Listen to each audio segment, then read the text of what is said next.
on the balcony. We're gonna have to leave soon, but I'm just enjoying this while I can.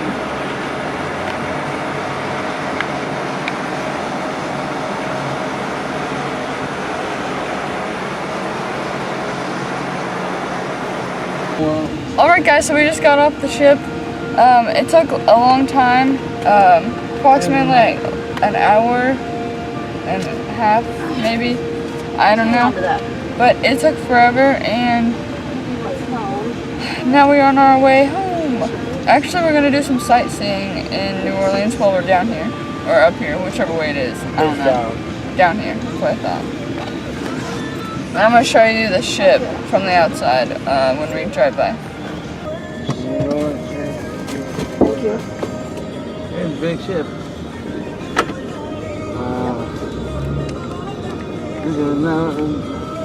And there we are.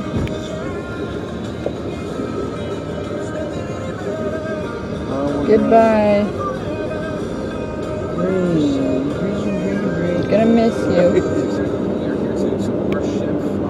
My dreams for a while, right? We'll sing to heaven. Everybody's there. I want to go and have fun, enjoy it. Carnival dream. Everybody's peace and love. Everybody there obviously got money, so we're happy, you know? Everybody's going to get to heaven. Everybody's having something.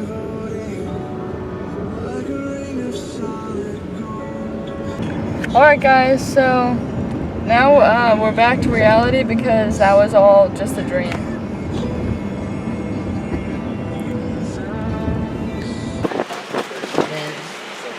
The insectarium right over here. I'm a big old bugaphobe. I don't even like to look at the windows. There's stuff flying around in the windows. Totally creeps me out. They've got a butterfly room. You go inside, the butterflies land all over you. That actually sounds like a terrifying experience to me, but if you like that sort of thing, it goes on inside. Personally, for me, the day I found out a cockroach could fly, that was like a life-changing event, so you will never see me inside the insectarium. If you want some bug-infused foods, they have those available inside the insectarium. Maybe get some chocolate-covered grasshoppers for later on today. They've got those available as well. Now, over to the right, if you want to do a little gambling here, that's actually not going to happen inside Harris, and that is because gambling is not legal in the city. So what in the world do you do in Harris? Well, basically you do the same thing, you call it something else, and that makes it legal. So inside here is your game. You game on 1,700 slot machines, card games, table games, roulette. Just don't call it gambling, call it gaming, and that makes it okay. Yeah, he was asking, what is this big building over on our left? What is that? That is the World Trade Center, and it's part of the World Trade Group. They have buildings, all over the world. This was their first tower, and it's actually been empty for quite a bit of time, but a hotel group has purchased it recently, and hopefully will be turning that into a hotel and spa. The Battle of New Orleans. When Andrew Jackson arrived, he realized that the English had already seized all of our ships, and it is very difficult to fight a battle on water without any ships, so we're all seated up top. So he was forced to negotiate with our local pirates, Jean Lafitte and Pierre Lafitte. He traded amnesty to them if they would join and fight with him. They had a lot of ships because they had taken away from other people, and a lot of cannons. So they agreed, they came to an agreement. They got amnesty for their past crimes, and he got their help. Now that worked out really well for us because pirates fight like pirates, and the English were still fighting like gentlemen. And so the English had over 1,000 casualties, and we had just over 10. Now we are headed in a lake-bound direction towards the Superdome. That's the Superdome up ahead of us, peeking out from between those buildings. And also coming up on the left, on the corner, you'll see that building that's white on the bottom, brick on top. That's the old Whitney Bank building. That was built in 1909 in the neoclassical style. And our tallest building in New Orleans, not only New Orleans, but the state of Louisiana, is coming up over on our right. That's going to be One Shell Square. One Shell Square was built in 1972. It's 52 stories tall. Covered in Italian travertine, not only the building, but the steps surrounding it, the sidewalks surrounding it. Now, the reason our tallest building in the city is only 52 stories is we are built on a delta. Now, as we head through this intersection, if you look over to the right, you'll look for a gray building with a white cupola on top. That was our big skyscraper until 1964, only 22 stories. That is Le Pavillon Hotel. That's one of those beautiful old hotels I was talking about. But Le Pavillon has a very interesting collection of artifacts inside, and one of those being one of Napoleon's bathtubs. Napoleon was obsessed with a couple of things, and that would be war and bathing. So at a time that people were bathing on a monthly or bi-monthly basis, Napoleon was taking up to 15 baths a day. So to accomplish this, he had to have 3 bathtubs. One is now in France in a museum. One is in Le Pavillon. We're not really sure what happened to the third one. Now, the one they have in Le Pavillon, he was actually in that tub when he signed the Louisiana Purchase. It was just in France at the time. So he was so obsessed with bathing, he couldn't be bothered to get out of the bathtub to sign what was the biggest land deal of that time, 800,000 square miles for $15 million. Now, if you would like to take a bath in Napoleon's bathtub, the suite is just under $1,000 a night. To sweeten that deal for you just a little bit, the staff does make peanut butter and jelly sandwiches for all of its guests every night, so it totally makes it worth it. They're actually really, really good. And they cut the crusts off for you too. Now, on the next corner, where you see there's a green sign. Now, one of those sculptures that I just don't get is coming up on our left. You'll look right out in the middle of the intersection, that tiny little piece of neutral ground. There is a stack of picnic tables. That one's called the Endless Picnic. I don't get that one. I watched this guy put this together over about a 2-week period. I kept waiting for something else to happen. It didn't happen. That's it. I'm pretty sure there's like a guy at Lowe's or Home Depot that, you know, does that as a regular part of his job. Alright. It's kind of hard to miss. It's the largest unsupported dome-like structure in the world. The footprint of the dome is 13 acres. The roof itself is 10 acres. It's 22 stories high. Built in 1975. I don't know why I said 72. 1975. And it was placed on the National Register of Historic Places just this past year. It is home to the New Orleans Saints. I never have Saints fans on the bus because you guys are all from somewhere else. It's also home to the Sugar Bowl. Now, the dome did gain a little bit of notoriety during Hurricane Katrina. It was supposed to be a shelter of last resort. So if you had no other option, you could come and weather out the storm inside the dome. Now, just under 10,000 people took that option. And when the storm came through, the roof was damaged, so you had water pouring into the dome. And then once the storm passed, search and rescue brought an additional 15,000 to the dome. A big headliner like Beyonce, or like when a couple of years ago we actually put those two things together and we had Beyonce perform at the Super Bowl. I don't know if you guys remember, that's when the lights went out in the dome during the Super Bowl. My dad actually called me and he was like, "Quick, turn off your hairdryer, the lights are off at the dome." It actually wasn't my hairdryer that caused that.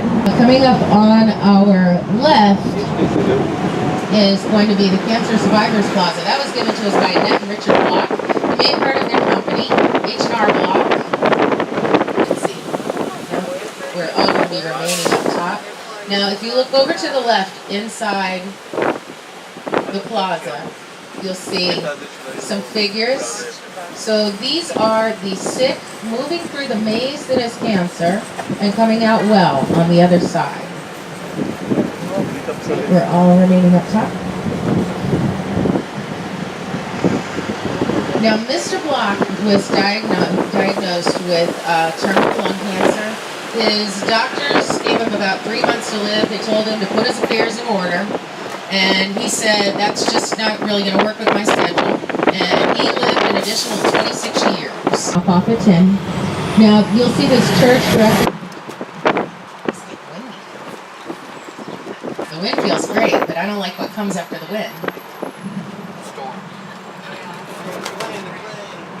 I was hoping it would hold off a little longer and we'd at least get to make one full loop and stay dry. Keep your fingers crossed. Mr. Higgins was a boat builder here in the city, probably a pretty successful one because we are completely surrounded by water. One of our nicknames, Isle of Orleans, and that is because to get out of the city you must either use a bridge, a boat, or plane.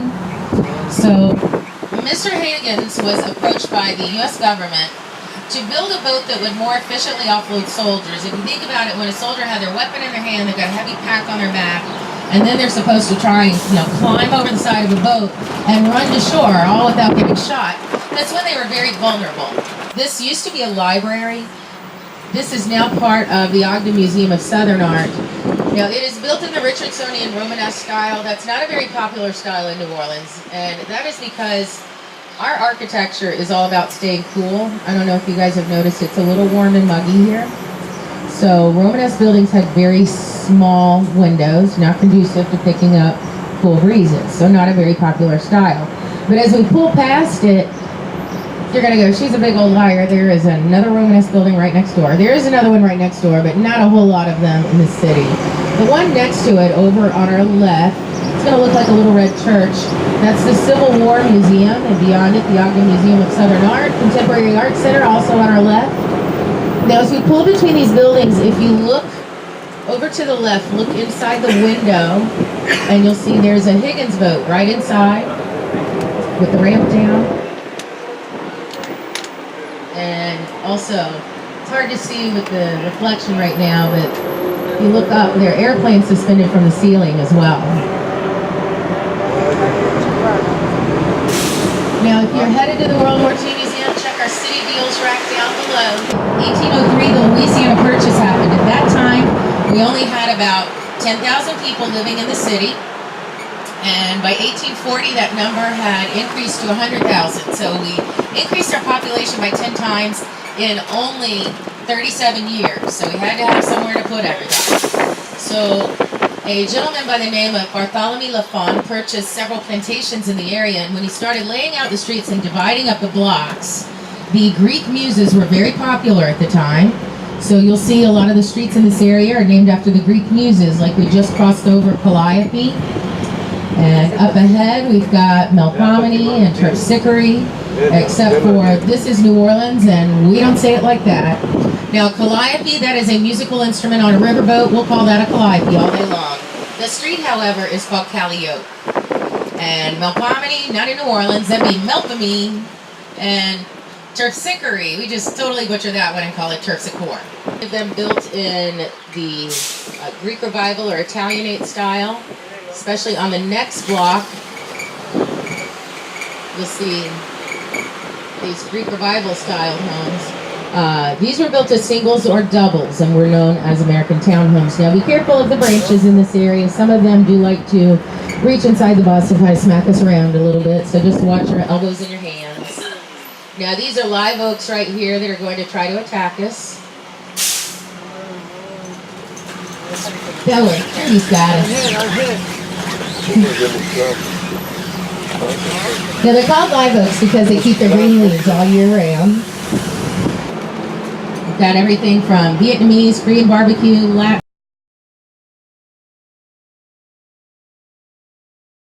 Alright guys, so we just got to the hotel and it's pretty nice.